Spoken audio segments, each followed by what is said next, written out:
en el informativo del Eje Cafetero.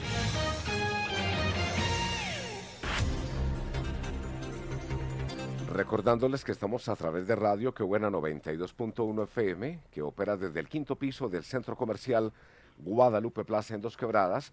Estamos a través de televisión, Canal Regional 104 de Claro Mundovisión Televisión. Está operando desde el Centro Comercial Fiducentro, Centro de Negocios en Pereira. Y en redes sociales también para Pereira, Dos Quebradas, Colombia y el mundo con el informativo del Eje Cafetero. Y nuestra invitada en línea es la médica cirujana, la doctora Sandra Vanessa Gómez Becerra. Ella es la coordinadora de trasplantes regional número 3. Doctora Sandra Vanessa, muy buenos días. Hola, muy buenos días. Muchísimas gracias por esta bonita invitación. Bueno, pues muy importante tenerla con nosotros a esta hora de la mañana, doctor Germán. Doctora Vanessa, le doy los muy buenos días. Qué bueno tenerla una vez más acá en el informativo para que nos transmita todo ese conocimiento que usted tiene a propósito de este tema de trasplantes. ¿Cómo ha evolucionado este tema, digamos, después de la pandemia? ¿Cómo se ha dado? Bueno, Germán, muy buenos días Álvaro y muy buenos días a todas las personas que nos están escuchando en este momento. Bueno, nosotros nos sentimos muy orgullosos de estar aquí en Pereira. Recuerda, Germán, que yo llegué a este departamento hace aproximadamente 12 años, en un contexto donde no existía absolutamente nada de cultura de la donación de órganos y tejidos. O sea, nadie conocía qué era esto, porque además ni siquiera el personal de salud tiene conocimiento del tema, porque a uno no lo educan en esto cuando está estudiando. Entonces, digamos que llegué a este departamento donde había cero cultura de la donación, cero número de donantes, y empecé a recorrer el departamento educando a los médicos de las IPS, prestadoras de servicios de salud de los diferentes municipios, a los colegios, a las universidades, a la comunidad en general, en compañía de 2 cirujanos a los que tengo que hacer toda la venia, porque son, digamos, los que iniciaron ese proceso de la donación en Risaralda, la doctora Juliana Buitrago, el doctor Álvaro Guerra, y ellos en compañía de los entes gubernamentales para ese entonces, la Secretaría de Salud, el doctor Marulanda, que también se encuentra en este momento, nuestro actual gobernador Víctor Manuel Tamayo y el entonces diputado Julio César Londoño, pues permitieron que se creara una ordenanza, que es la 001 del 2010. Con esa ordenanza, entonces tuvimos la posibilidad de tener un cargo en este departamento que permitía hacer esa actividad de cultura de la donación de órganos. Empezamos a recorrerlo con la obra de teatro de La Escafandra, que es un grupo de la Universidad Tecnológica de Pereira, y empezamos a educar. Eso empezó en octubre. En noviembre tuvimos nuestro primer donante y el día de hoy, Germán, tenemos aproximadamente 3 o 4 donantes por mes. Pero eso no es todo. Ya tenemos un grupo de trasplante que hace trasplante de riñón, que se encuentra ubicado en la clínica Los Rosales, y tenemos un banco de tejidos que es el Banco de Tejidos Tissue Bank. Esto le permite a la comunidad risaraldense poder trasplantarse tanto de órganos como tejidos acá en la comodidad de su casa. Sin querer decir pues que cuando nos tocó viajar a otras ciudades como Cali no nos fue bien, porque definitivamente hay que agradecer a ellos que durante todo ese tiempo han atendido a nuestros pacientes con enfermedad renal y que siguen atendiendo a todos nuestros pacientes que tienen enfermedades de otros órganos, porque en ese momento aquí solamente trasplantamos riñón. Entonces hay que agradecerles a ellos, pero tener nuestro grupo de trasplante acá pues nos da la posibilidad de que el paciente pueda venir acá a hacerse todos los exámenes que se debe hacer, a que se hospitalice para poderse trasplantar, a que tenga sus controles post-trasplante a 40, máximo 1 hora del lugar donde viven, y no tener que viajar 3, 4 y hasta 8 horas para poderse trasplantar, lo que hace que en algunas ocasiones el paciente pierda la posibilidad de recibir ese trasplante.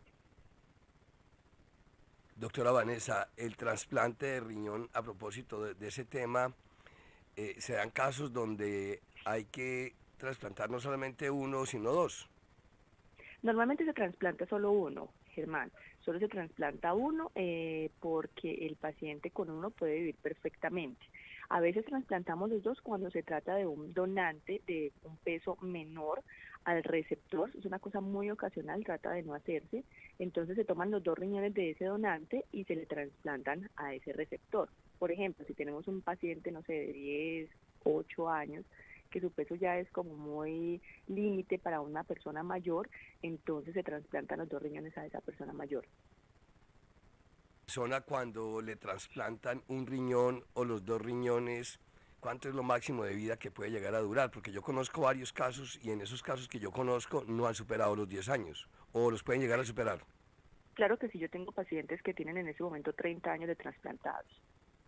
obviamente tienen una mejor sobrevida si la donación se hace de donante vivo. Uno puede ser donante en dos ocasiones, el donante vivo y el donante cadavérico. El donante vivo es cuando yo tengo un familiar que necesita ser trasplantado de riñón y yo soy compatible con esa persona, normalmente el papá, la mamá, el hermano, a veces de consanguinidad no, pero sí, por ejemplo, el esposo, la esposa, entonces se hacen pruebas de compatibilidad y si sí somos compatibles, ese familiar o esa persona llegada me puede donar uno de sus riñones.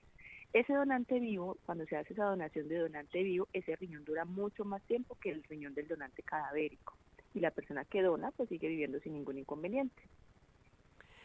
Ese donante cuando entrega, es decir, el hermano le dona el riñón a la hermana o viceversa, o al papá, etcétera, a cualquier familiar, a cualquier persona muy allegada, muy amiga, ¿cuáles son los cuidados que debe tener esa persona donante viva y cuáles son los cuidados que debe tener quien recibió ese trasplante?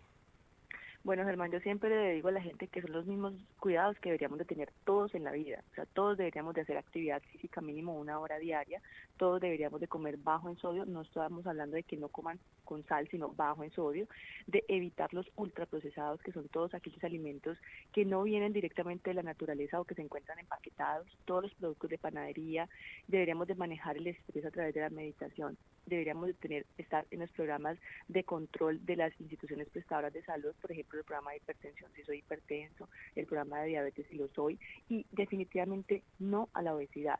Esos son los cuidados que yo debo tener cuando soy donante y cuando no lo soy, o cuando tengo que recibir un riñón, porque te cuento que el 90% de los pacientes que nosotros tenemos en las unidades de diálisis, que además son aproximadamente 850, son pacientes producto de la hipertensión, de la diabetes y de la obesidad, que son enfermedades completamente prevenibles o controlables en el caso de que se presenten ya en el paciente.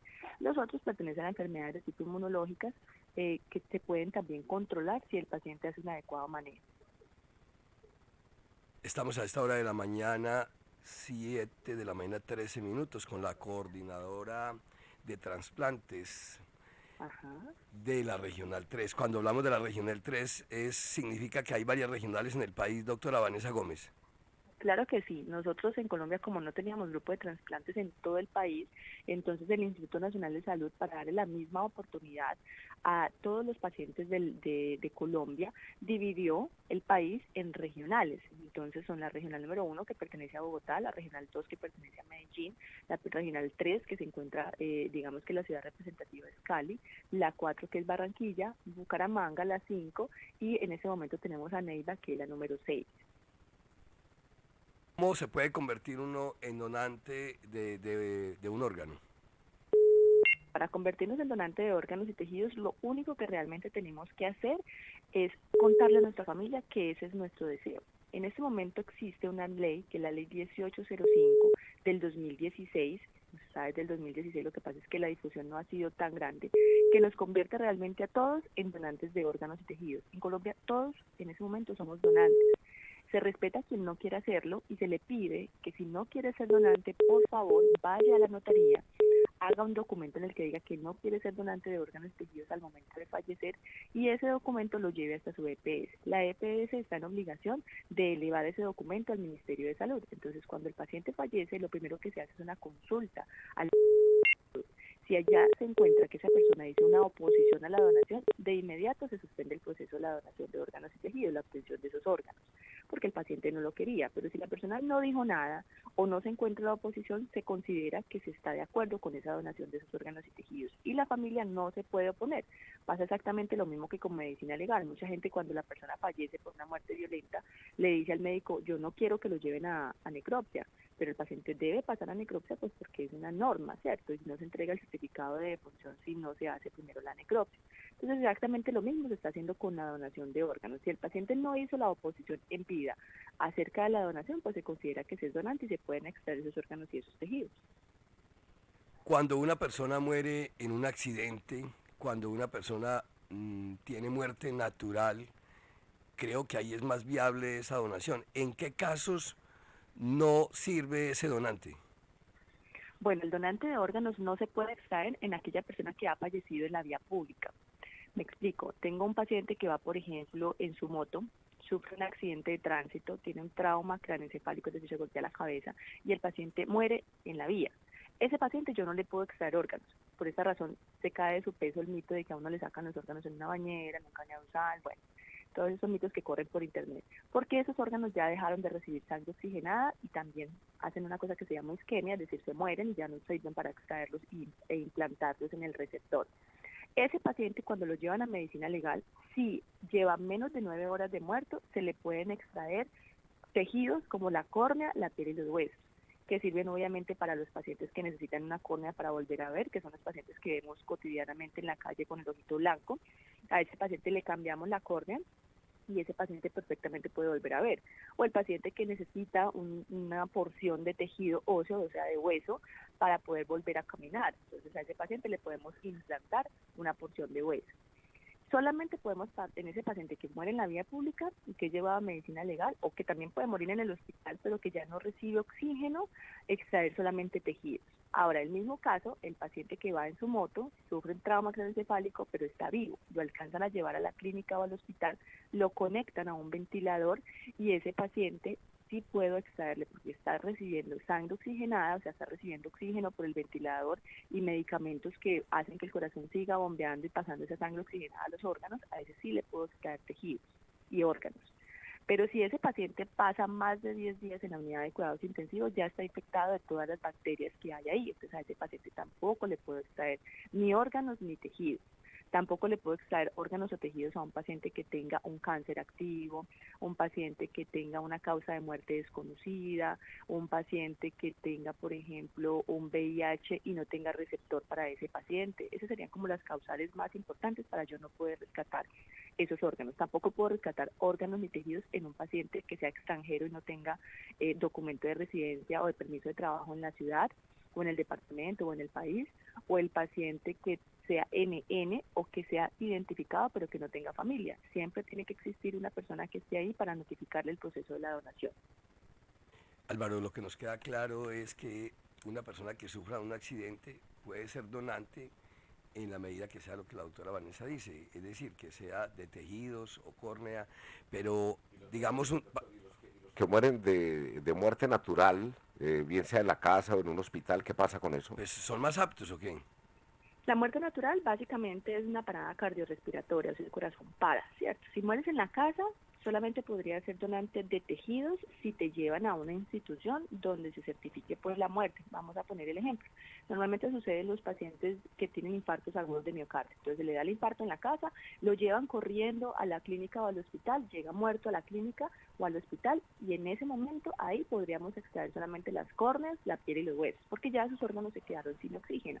O el mismo paciente que alcanza a llegar con dolor en el pecho a la clínica, lo atienden, pero hace un infarto del cual no se puede sacar. Ese paciente también lo podemos extraer solamente los tejidos, la córnea, la piel y los huesos, siempre y cuando el paciente no esté conectado a un aparato que respire por él, que es un ventilador, y no tenga un corazón que late, yo no le puedo extraer órganos, solamente le voy a poder extraer tejidos, ¿de acuerdo? Claro que sí. Acá en el departamento de Risaralda, ¿cómo estamos en materia de donaciones? ¿Cuál es la cultura nuestra aquí para este tipo de donaciones? Bueno, Germán, te cuento que muchísimas. Yo vengo de un departamento diferente y pues conozco también las estadísticas de otros departamentos y encuentro que la tasa de donación o de aceptación a la donación aquí es muy alta, es casi de un 90%. En otros departamentos es muy bajita por el tema cultural, pero aquí la gente tiene una aceptación muy alta cuando entiende que el paciente tiene muerte cerebral, que ya su cerebro dejó de funcionar y que eso significa la muerte de la persona. La gente lo entiende, la gente lo acepta y la gente es muy dada a tener solidaridad por los demás y a dar la posibilidad a los demás de seguir viviendo con esa donación. Religiosamente, ¿cuál es el obstáculo que se encuentran ustedes a veces en este campo para unas personas donar? Porque a veces lo miran desde el punto de vista religioso. Bueno, no, la verdad es que las religiones en Colombia están todas de acuerdo con la donación de órganos y tejidos. Tenemos el caso, por ejemplo, de los testigos de Jehová, que ellos no están de acuerdo es con la donación de sangre, con la transfusión de sangre. Con ellos tenemos algunas dificultades cuando los trasplantamos porque en algunas ocasiones necesitan ser transfundidos, entonces ahí hay una dificultad en el manejo post-trasplante. pero ellos para la donación de órganos y tejidos no tienen ningún problema, al igual que las otras religiones de nuestro país. El tema más limitante que nosotros tenemos en este momento es el tema de la cultura, poder hacer cultura de la donación para poder llegar a todos los rincones de la comunidad y que todo el mundo sepa que esto existe, que esto se hace, que si no te opones entonces eres donante. Doctora Vanessa, una persona que nos esté viendo, que nos esté escuchando en este momento en todo el eje cafetero por el canal de Claro, nos esté escuchando por la emisora, nos esté siguiendo por redes, ¿a dónde debe de ir si quiere ser donante? Porque, digamos, uno dice, bueno, ya uno después de muerto, ya pues, ya se fue. Pero esto Ya no hay nada que le hacer, puede sí. salvar la vida a otra persona o le puede solucionar uno de los problemas en cualquier parte del cuerpo. ¿Qué debe hacer Sí, uno? es bueno. ¿Qué deben hacer esas personas? No, básicamente hablarlo en familia, Germán. Cuando estés en tu casa, con tu pareja o con tus hijos o con toda tu familia, decirle, mire, yo estoy de acuerdo con la donación. Esos son temas que a uno le da susto tratar, porque cree uno que se va a morir, pero son temas que hay que hacerlo. Eso, de qué hacer si uno llega a fallecer, bueno, todas esas cosas, porque la verdad es que uno lo único seguro que tiene en la vida pues es la muerte. Entonces, contarle a la familia que si a uno le llega a pasar algo, uno quiere ser donante para que ellos permitan que el proceso se lleve a cabo sin tantos obstáculos. Eso es lo que hay que hacer. Si quieres tener un carnet, también puedes ingresar a la página del Instituto Nacional de Salud.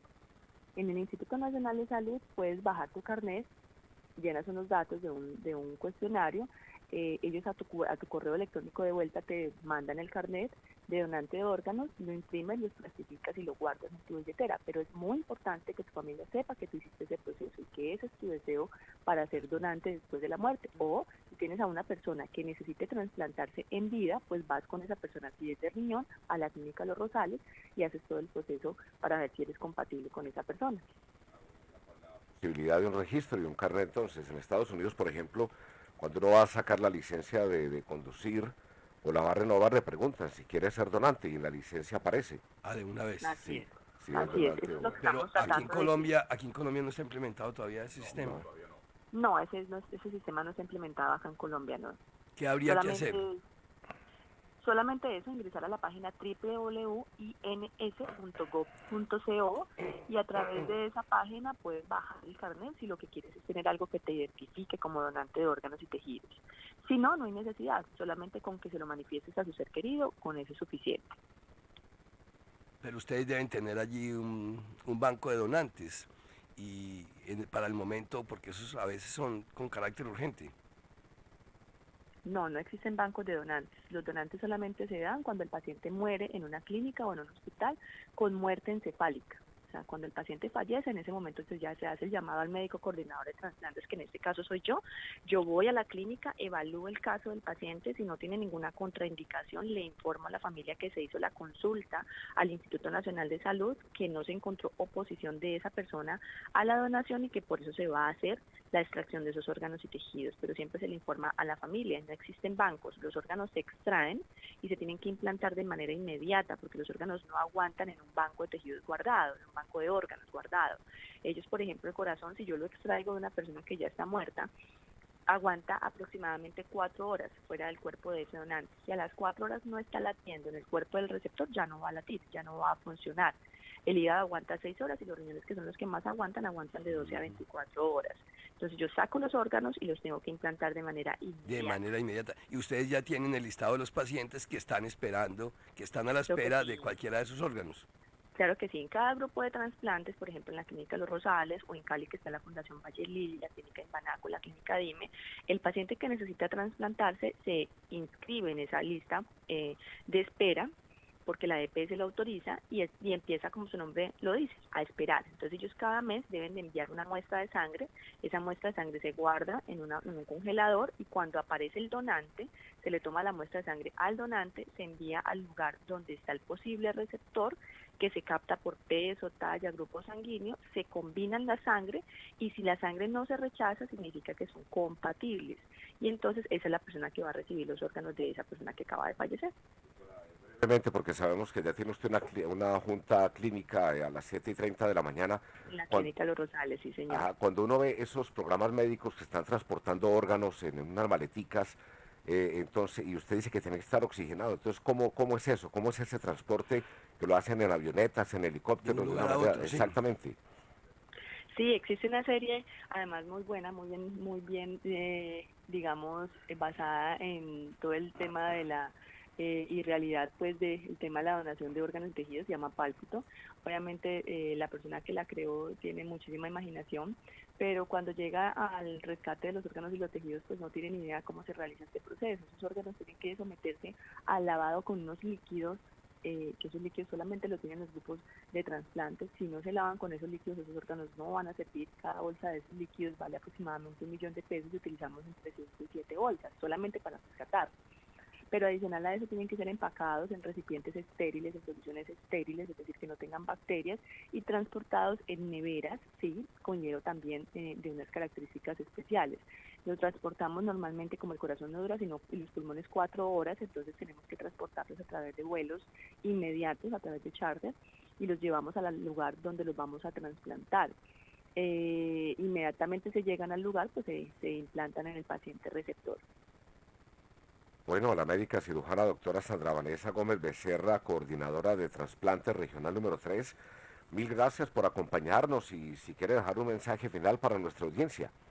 No, muchísimas gracias a ustedes por siempre invitarme. La invitación para todos es que hagamos conciencia, que no nos dejemos llenar la cabeza de tanto mito, de tanto cuento que hay por internet. Donar órganos es donar vida. Recordemos lo que decía Germán ahorita, cuando ya el paciente está médica y legalmente muerto, pues esos órganos y esos tejidos ya no le van a servir en un ataúd o en un crematorio, pero sí pueden salvar aproximadamente 55 vidas. Entonces es ponernos en el lado de aquel que va a morir sin tener por qué hacerlo, porque si le ponemos un órgano, le ponemos un tejido, ese paciente puede seguir viviendo. A que valoren la vida, que la disfruten, que cada minuto cuenta. Bueno, doctora, muchas gracias. Una feliz mañana, un Muchas feliz gracias día a le ustedes deseamos. por la invitación, un gran abrazo. Gracias. 7 de la mañana, 27 minutos, son las 7.